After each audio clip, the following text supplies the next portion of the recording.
Thirikari ya kaunti ya Kiambu nĩ ĩrugũrĩtie mũbango wa kũnyagia tauro cia ũtheru kũrĩ mwana wa mũirĩtu macukuru-inĩ mothe ma mũingĩ na kuongerera harĩ cukuru cia gũthomithia kothi cia moko.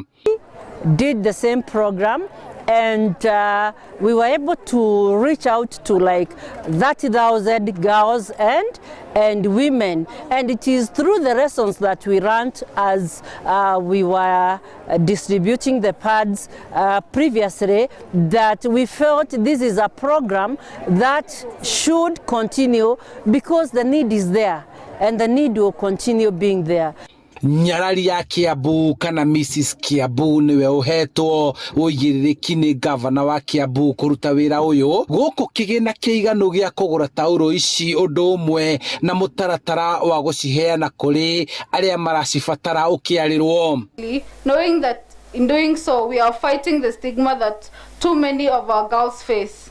No girl should miss on her education because of lack of access to something as essential pads. Thengia wa thirikari nene gũkorwo na mũbango ta ũyũ kuonekete nĩ kũrĩ na airĩtu maraga gũkinyĩrwo nĩ tauro ici ũndũ ũrĩa ũcũngĩrĩire amwe gũtĩra cukuru. It's going to improve the students' attendance.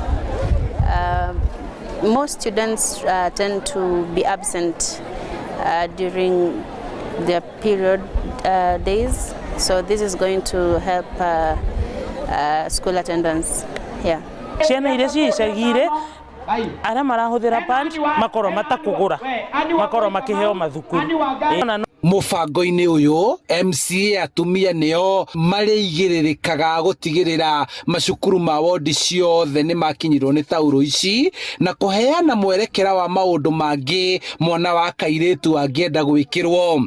Na nĩ gũkorwo ĩyo teithio mũno gwĩ tũirĩtu twitũ tũrĩa tũingĩ tũkoretwo nginya tũkĩmici irathi cukuru nĩ ũndũ wa kwaga sanitary towels na still nĩ kũheanaga diapers nĩ ũndũ wa andũ arĩa maremereirwo matangĩhota kuma na gwĩtwara bata. So this is a very noble cause na njuge Ngai amũrathime na mwĩke wega. Handũ-inĩ ha Inooro TV kuma kaunti-inĩ ya Kiambu njĩtagwo Charles Gĩkunga wa Kairĩtu.